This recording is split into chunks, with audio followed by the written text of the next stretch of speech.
Hola, soy Víctor Moya y hoy analizaremos el transporte activo. Entonces, para comenzar, tenemos que tener claro que el transporte activo lo vamos a dividir en dos grandes categorías. El transporte de sustancias de baja masa molecular, que va a estar mediado por proteínas de membrana, y el transporte de sustancias de alta masa molecular, el cual va a estar mediado por porciones de la membrana y vesículas membranosas. Cuando hablemos de transporte activo mediado por proteína y membrana, vamos a analizar lo que es el transporte activo primario y el transporte activo secundario. Bueno, ¿qué tienen en común estos dos transportes? Lo que tienen en común es que en los dos casos se va a mover una o más sustancias en contra de su gradiente de concentración. La diferencia radica en que el transporte activo primario, la energía necesaria para mover esta sustancia en contra del gradiente, proviene de la hidrólisis de ATP. Entonces, en el transporte activo primario vamos a encontrar hidrólisis de ATP. Sin embargo, en el caso del transporte activo secundario, la energía para mover estas sustancias proviene de un gradiente de concentración, un gradiente de iones generalmente, y no utiliza hidrólisis de ATP. ¿Ok? Entonces eso sería el transporte activo secundario. En el caso de este transporte mediado por membrana y vesículas, los vamos a subdividir en tres: la exocitosis, la endocitosis y la transcitosis. La exocitosis se refiere al transporte de sustancias hacia el medio extracelular. La endocitosis se refiere al transporte de sustancias hacia el medio intracelular. Y la transcitosis se refiere al transporte de sustancias que atraviesan la célula de un polo al otro. En el caso de la exocitosis vamos a distinguir cuando la sustancia liberada al medio extracelular es un desecho metabólico, y ahí vamos a hablar de excreción, o cuando se trata de una molécula útil desde el punto de vista metabólico, en cuyo caso vamos a hablar de secreción. Cuando hablamos de secreción, a su vez, vamos a hablar de una secreción constitutiva y de una secreción regulada. La principal diferencia entre estas dos modalidades es que la secreción constitutiva va a ocurrir de manera continua y no solo permite liberar sustancia al medio extracelular, sino que lo importante es que la membrana de la vesícula pasa a formar parte de la membrana plasmática y por lo tanto va a permitir renovar o reconstituir la membrana plasmática. En cambio, en la secreción regulada, la exocitosis va a ocurrir solamente cuando hay interacción entre un ligando y un receptor. Por su parte, en la endocitosis la vamos a subdividir en tres categorías: endocitosis mediada por receptor, pinocitosis y fagocitosis. La endocitosis mediada por receptor va a ser un tipo de endocitosis que se gatilla cuando la sustancia que va a ser endocitada tiene un ligando que interactúa con un receptor de membrana. En el caso de la pinocitosis, lo que se va a incorporar son sustancias líquidas y disueltas en el líquido. Y en la fagocitosis se van a incorporar partículas de gran tamaño, incluso células. Partamos entonces con el transporte activo primario. El mejor y más conocido ejemplo de transporte activo primario es la tepeasa de sodio-potasio, o también conocida como bomba de sodio-potasio. Entonces, lo primero que quiero que nos demos cuenta es qué es lo que van a mover, o sea, qué es lo que va a mover esta proteína.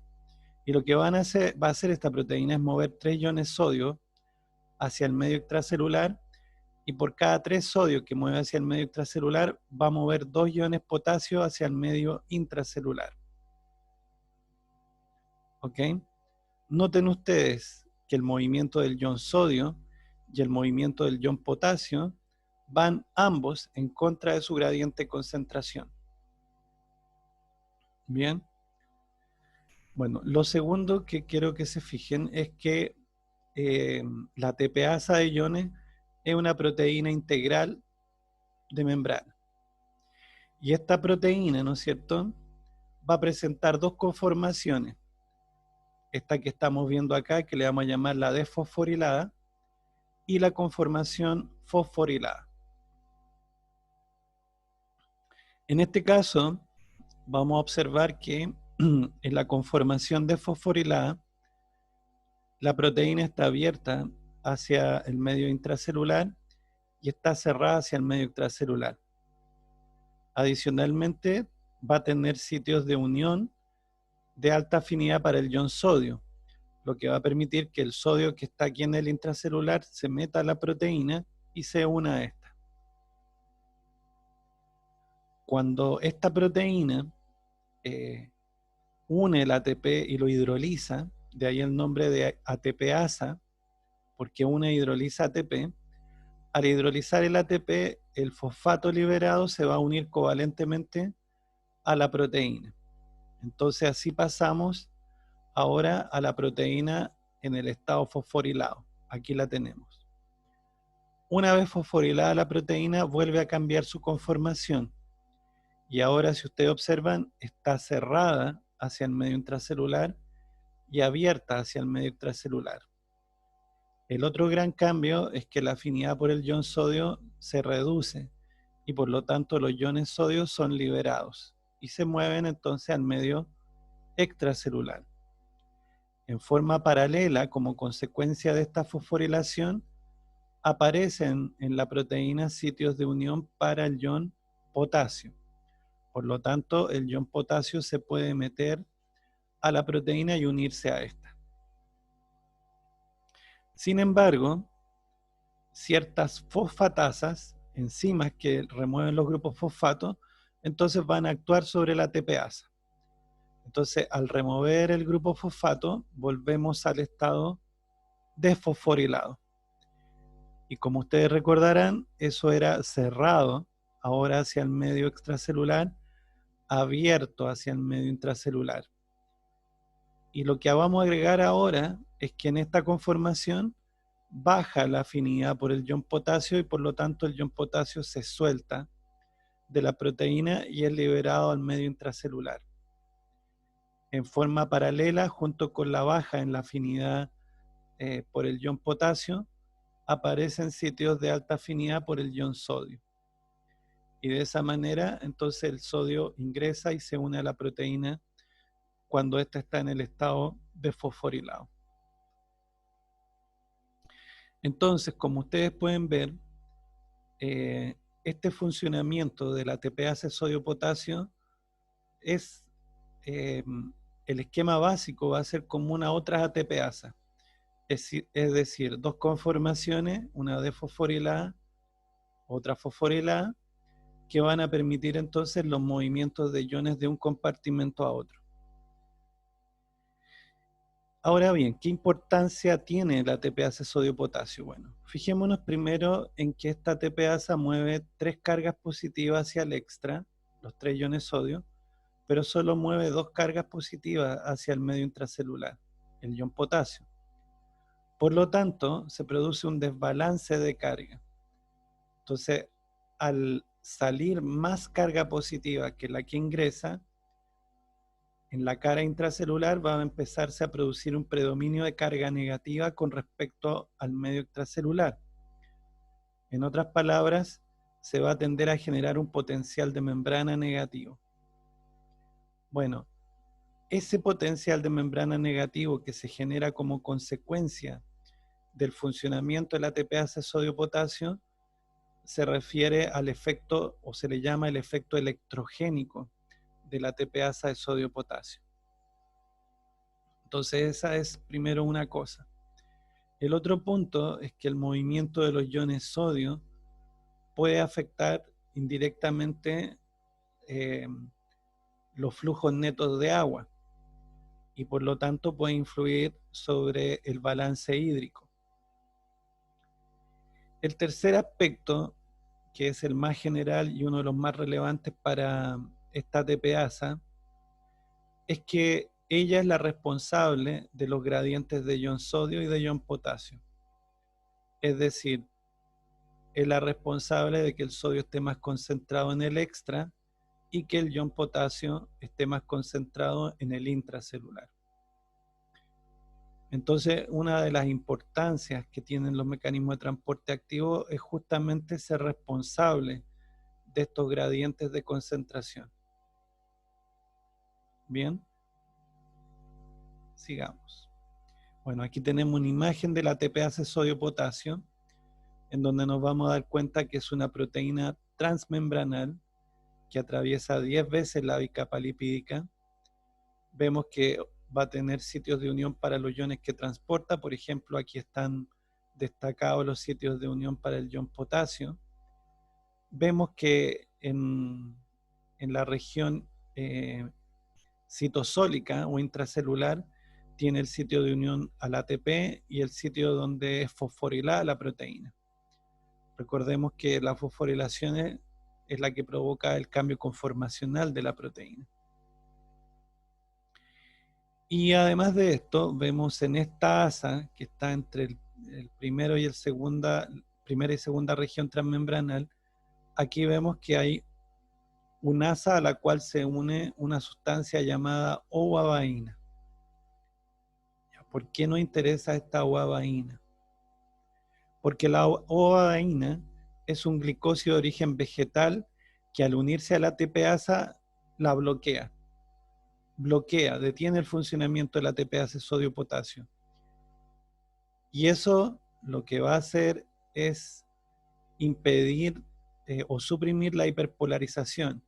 Le llamamos hiperpolarización a este efecto que tenía en donde hacía que el potencial de membrana tendiera a hacerse negativo, ¿no es cierto?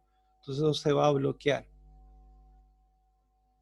El otro punto importante que tenemos que tener presente, entonces, si bien la oavaína bloquea el funcionamiento de la bomba porque se une a ella impidiendo su funcionamiento, hay otras formas de bloquear a la ATPase sodio-potasio indirecta, como por ejemplo bloquear en la célula la síntesis de ATP, ya que si yo bloqueo la síntesis de ATP, entonces no va a poder funcionar esta ATPase sodio-potasio.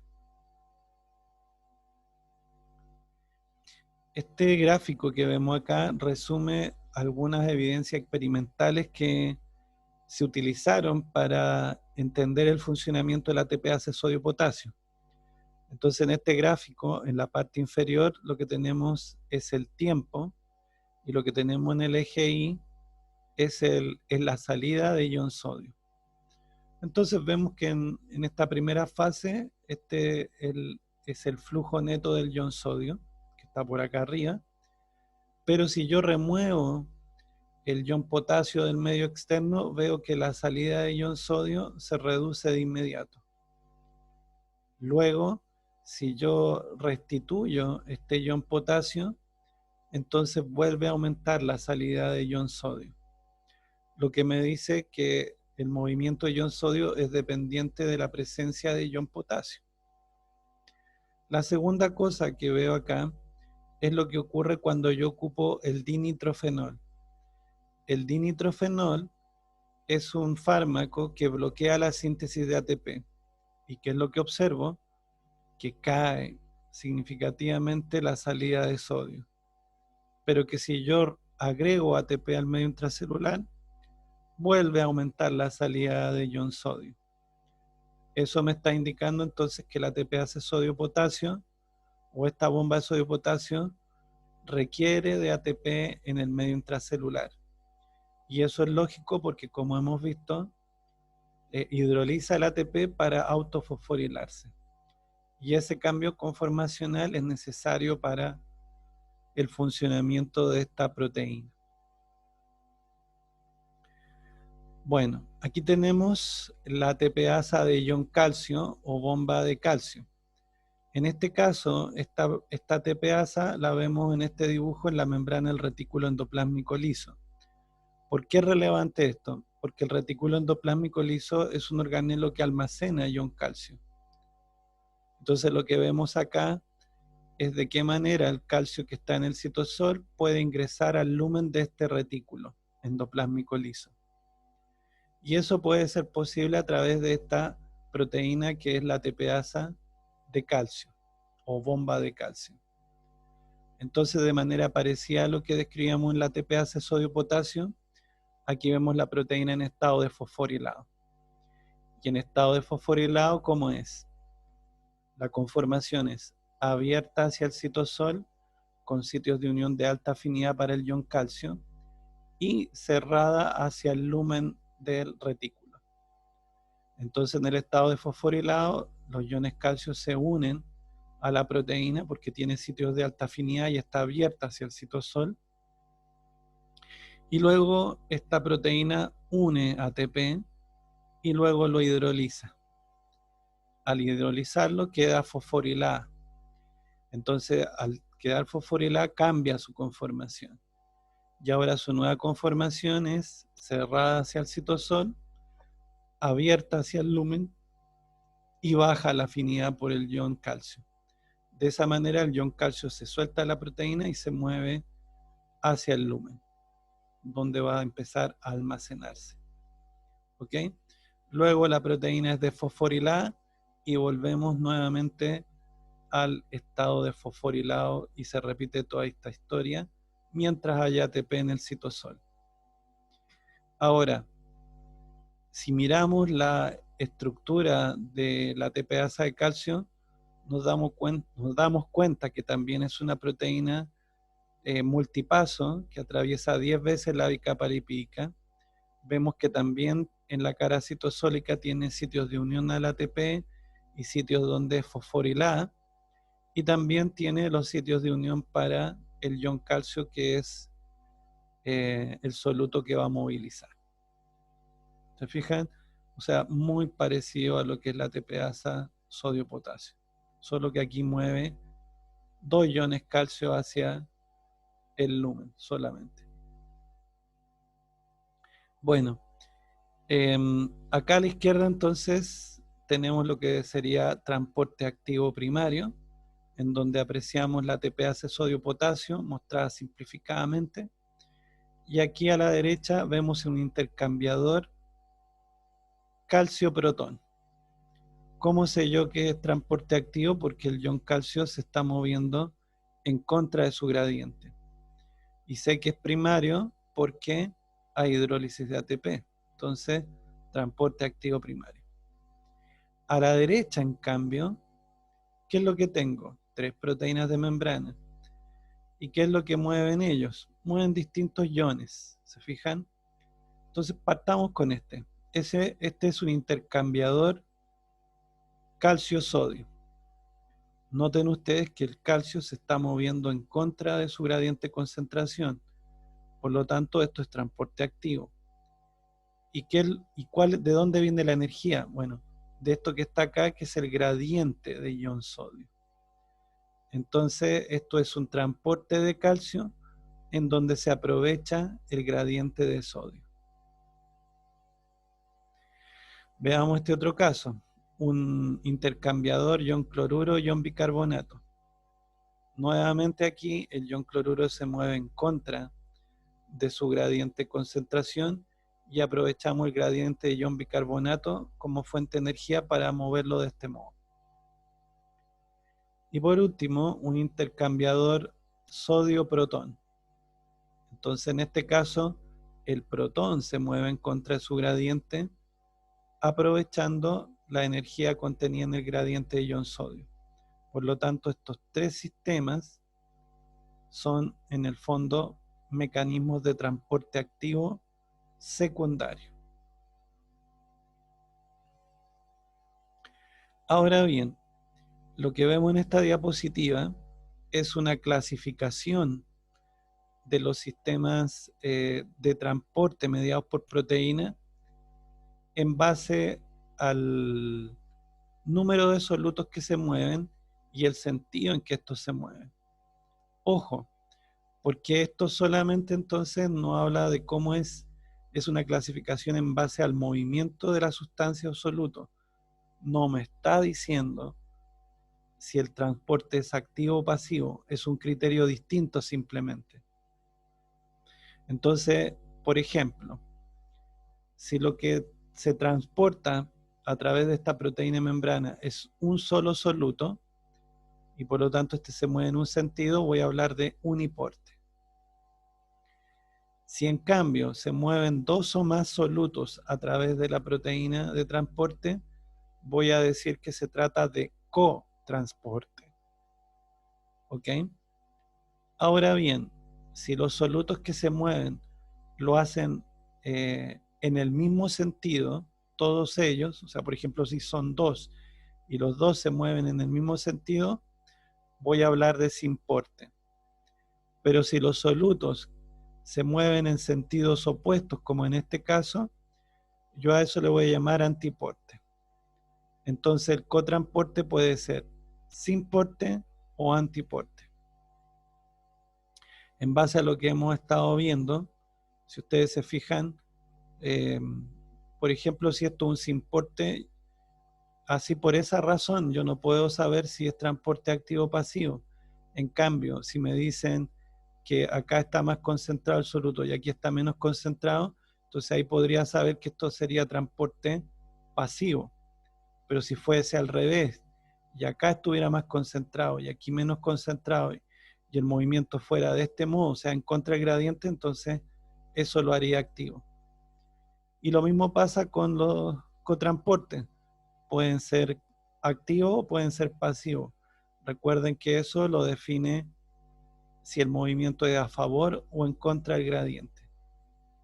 En el caso de los cotransportes, recuerden que basta que uno de los solutos solamente se mueva en contra de su gradiente. Pueden ser uno o ambos, pero basta con uno que se mueva en contra del gradiente para clasificarlo como activo. En cambio, si los dos se mueven a favor del gradiente, va a ser pasivo. ¿Ok? Eso es súper relevante.